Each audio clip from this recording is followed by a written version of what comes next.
I'd like to welcome everybody today to a very special Lunch with Layne. And we are graced by the presence of Mr. Brian Kramer, who is the head state attorney in the Eighth Judicial Circuit. And Brian, I just wanted to mention this very briefly. All of the time that you've been in Gainesville, you are truly Gainesville, attending elementary school here, middle school, as well as high school, and Santa Fe and University of Florida. Is that correct? That's correct. Wow, that's correct. That's amazing. And just to also emphasize, you had your Bachelor of Arts in Political Science from the University of Florida, and got your Juris Doctorate from Stetson University. And other accolades I just wanted to mention, you've worked as both I should say this, you've worked as a public defender, a state attorney, a prosecutor, as well as in private practice, right? So yeah, you have special insights for us. And just to kind of briefly summarize, I know that you also, you're an adjunct instructor at UF Levy College of Law. And in trial practice. In trial practice, yeah, thank you. Class I wish I had taken, by the way. I certainly could have used it before. And you served under, is it right, Rod Smith and Bill Cervone, and at the state attorney's office, and you became the head state attorney for the entire Eighth Judicial Circuit in January of 2021. That's right. Yeah, when I first started here, I worked under Rod Smith, and then Bill Cervone became the state attorney after him. And then I took over from Mr. Cervone in January of this year. Of course, I worked under other public officials before I moved back to Gainesville when I was after law school. Thank you. And can I ask a little bit about your law school experience? And I know you went to Stetson University, and there's many fine law schools you and I know. I think Stetson is an incredible law school. Beautiful law school also, by the way, right? Located how many minutes away from, is it St. Pete Beach? Not too far, right? Well, I mean, Stetson itself is in Gulfport, Florida, which is part of Pinellas County. And to get to St. Pete Beach, which of course Gulfport has its own beautiful beaches, but to get to St. Pete Beach is maybe 15 minutes. You know, it's right. It's just across a causeway. But yeah, I went there for law school. It was a bit of culture shock for me. Like you said, I was coming out of living in Gainesville since I was six months old. You know, I attended all of my, school here. I went to Santa Fe for 2 years, and then University of Florida, and then I went on to Stetson. So it's a little bit of culture shock moving to St. Petersburg and being out of Gainesville for the first time. And law school is extremely different than undergrad school. It's a completely sort of different concept of how you learn, what you learn, and one of the biggest changes in going to law school is that there is only one exam per class, so you sort of have a different rhythm to every semester. That instead of this periodically gearing up to take an examination, you really have sort of a almost like a logarithmic curve of activity from the beginning of the semester until the end of the semester. Of course, the beginning of the semester is very sort of relaxed and you're just getting started. But as you get closer and closer to the final, you're getting much, much more frenetic in the amount of activities you're engaging in and the amount of time that you're putting into your studies, which is really kind of crescendos with what they sometimes refer to as dead week, where you're doing nothing but studying for this examination, and then you're taking a single multi-hour examination that, and that's a very new experience coming out of a, standard sort of liberal arts curriculum. But it's necessary because really what they're trying to prepare you for is the bar examination, which is, sort of a macrocosm of an individual class's microcosm, with the bar being at that time 32 subjects that you would have hopefully had some exposure to prior to getting there. Yeah. And can I ask you, Brian, one of the prior discussions we had with Professor Jeffrey Harrison, The law school experience where it's just one exam, like you're talking about the very end, the crescendo, right? Do you think it could be changed where maybe there was at least like a midterm? Would that help things, or what was your preference, or how do you feel about it? I mean, I think that it's a tried and true method that exists for a reason. I don't know that. I don't know that there aren't classes in law school. There may be some that have some form of midterm examination or other things like that, but I don't know. I mean, unless you were going to change the bar to some form of multi-session testing, it's really working to prepare you for the experience of studying for the bar, which in and of itself is really foreign to most students. You're studying at an incredible pace for 8 to 10 weeks to take a 16-hour test over 2 days that is unlike anything you'll ever experience in your life other than that time. And it's really preparation for that experience. And I don't know that dividing out the work helps with that preparation. Yeah, thank you, Brian. And I'm assuming at Stetson, you also had you had to brief the cases. Is that right? You were asked to deliver, right? Kind of the FIRAC or IRAC, right? Analysis in class. Yes. Yeah, it's some. I mean, back when I was at Stetson, it was quite a while ago, and there were a multitude of sort of teaching methods that were being employed at that time. Of course, some of the classes were still at that point engaging in the Socratic method of teaching, which is what you're referring to.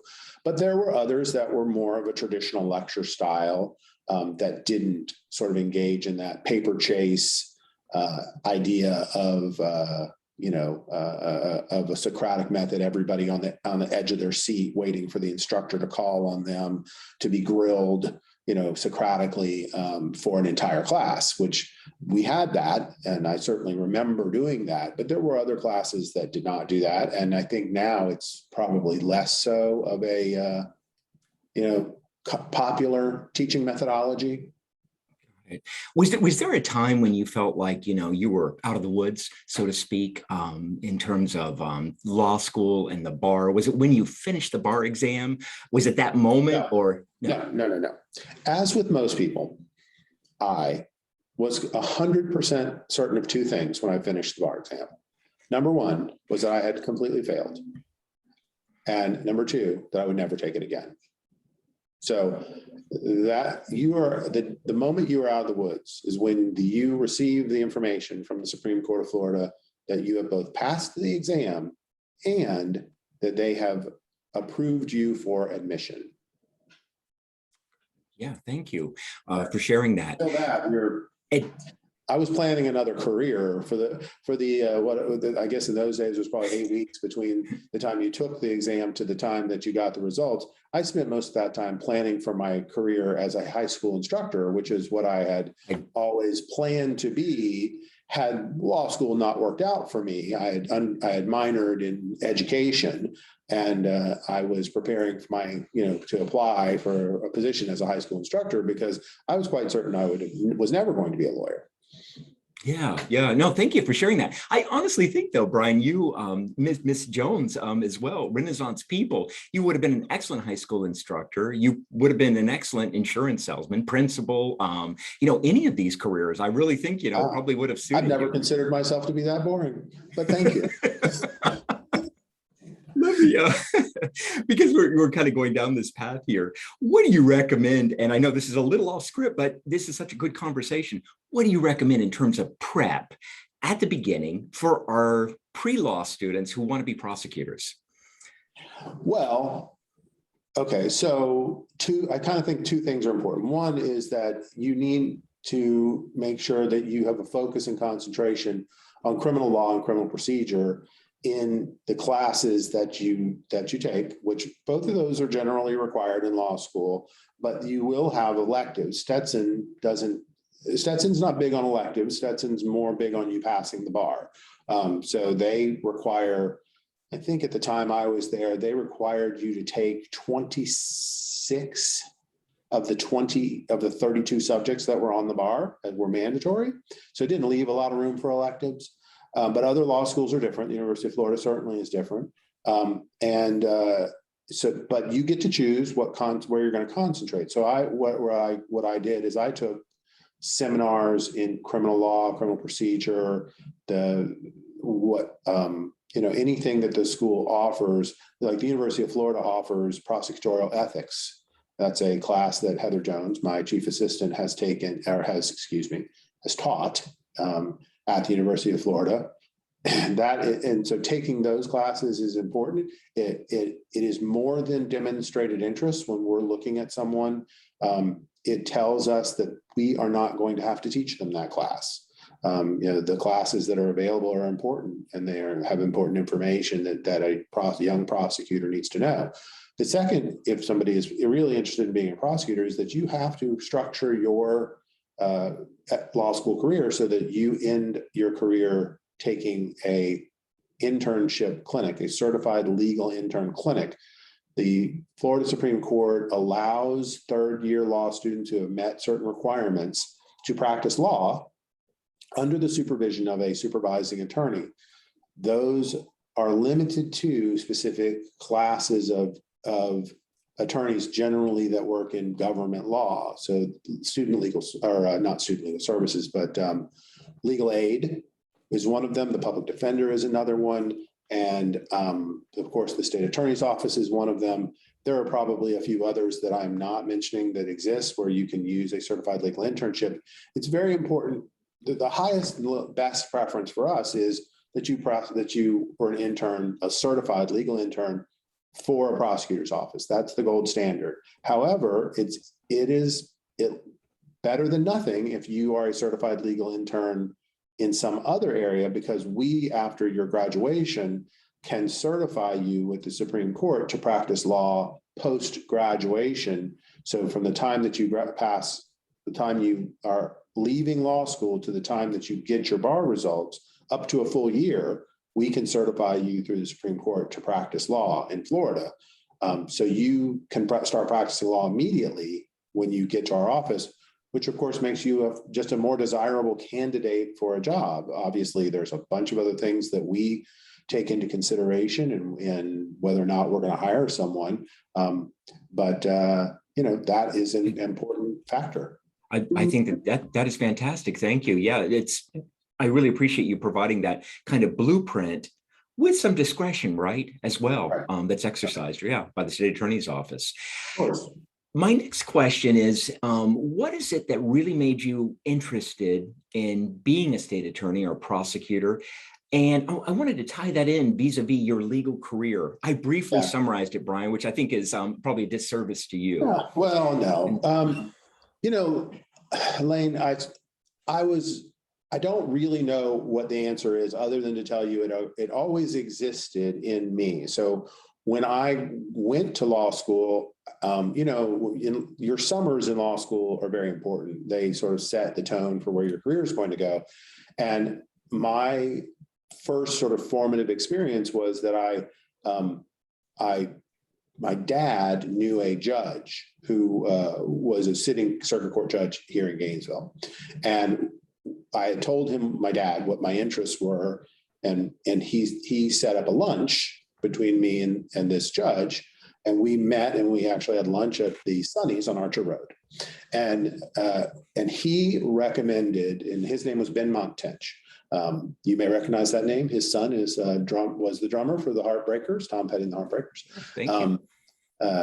Our first 80s musical reference. Exactly. Was it Mudcrutch? And then is that right? Mudcrutch was the original band, and then Tom Petty and the Heartbreakers. Right. But Ben Montench was the judge, and he suggested that I explained to him where I was in life and that type of thing and what I was interested. And his suggestion was that I spend my summer with the public defender. And so I spent both of my summers in law school working for the Eighth Judicial Circuit Office of the Public Defender, which was then Rick Parker was the public defender at that time.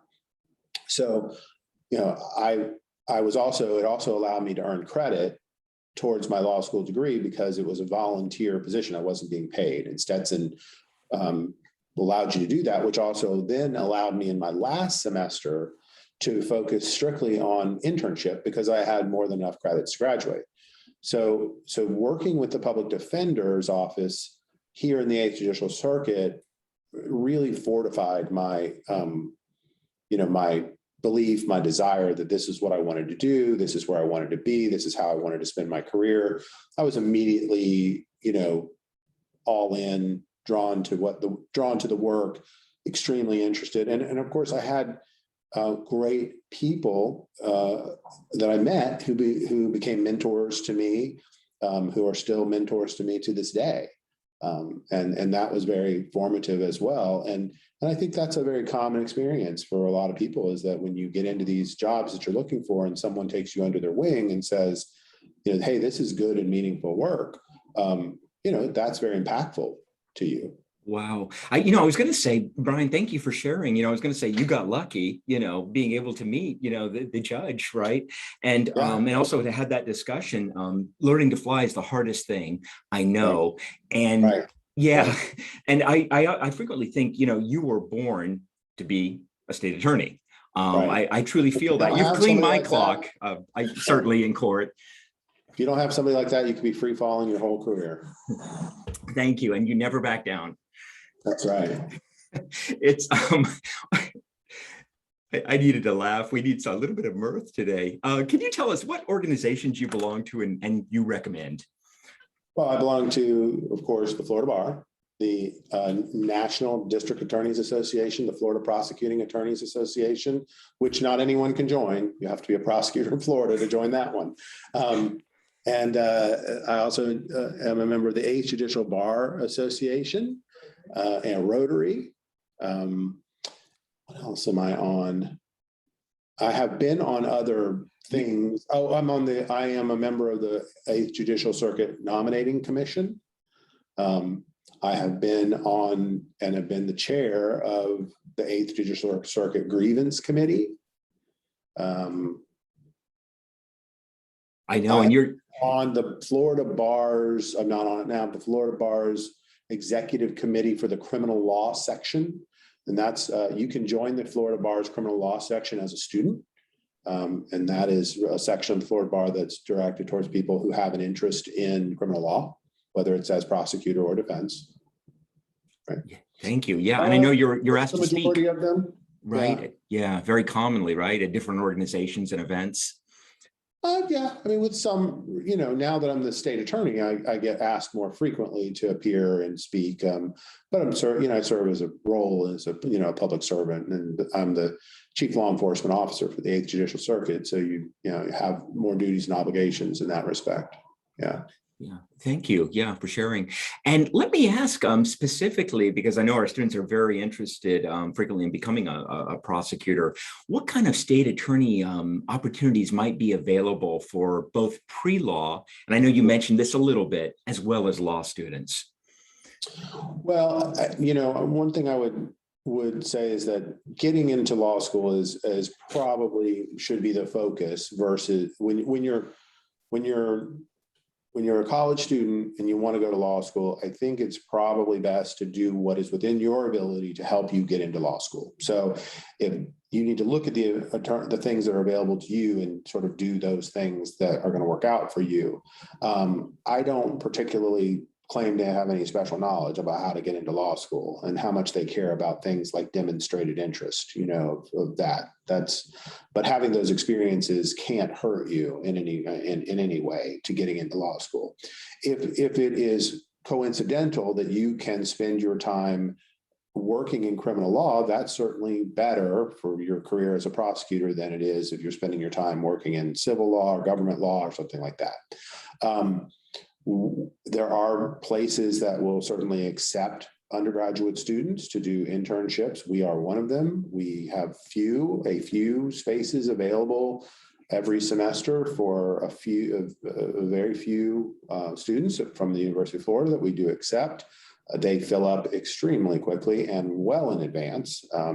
So anybody who's interested in those, they need to be thinking not in terms of what am I going to do next week, but more in terms of what am I going to do 2 years from now, or maybe a year from now if we're not that busy.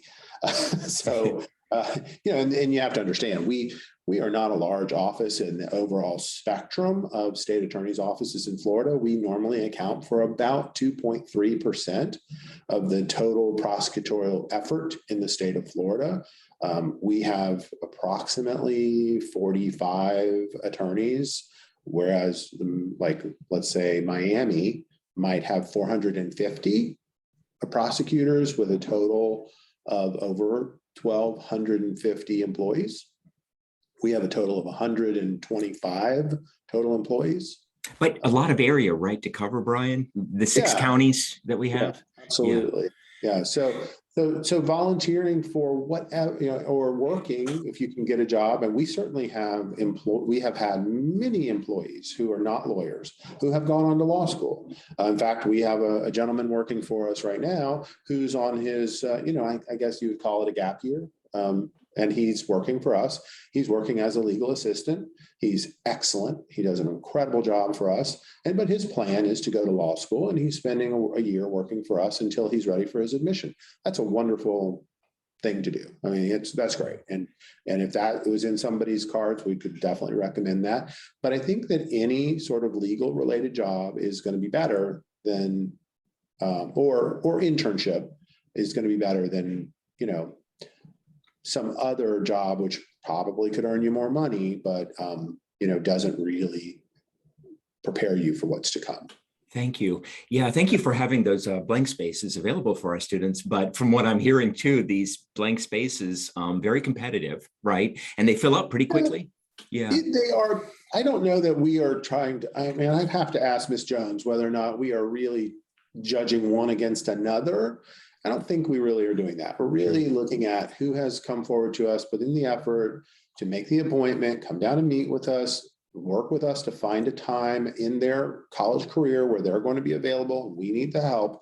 We don't really compare one against the other and go, we think you're better than this one or that one. We don't do that. Yes, thank you. Yeah. Thank you for sharing that. And we're going to take a quick break if we can. I usually do 2 parts on these, and we will be right back in just a minute.